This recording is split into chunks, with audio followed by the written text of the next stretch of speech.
Hello and welcome back.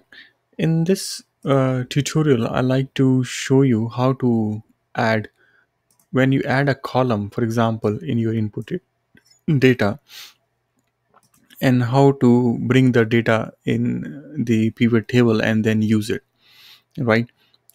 So let's see here. So for example, let's say I have the data is sales, but they don't have the cost. So I'm just planning to use the cost. So let's assume, so I'll add a cost column, and since is the format as table, it's picked up the format of the table, as Excel is smart enough. So I'll say, okay, my cost is, let's assume, is the sales times 0.6%.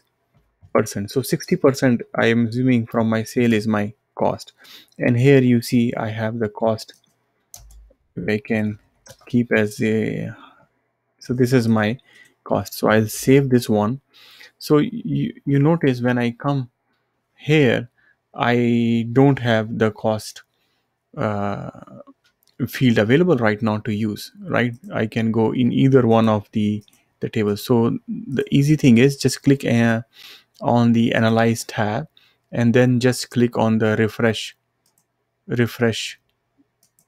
So once I click refresh, you notice the cost comes here for me to use.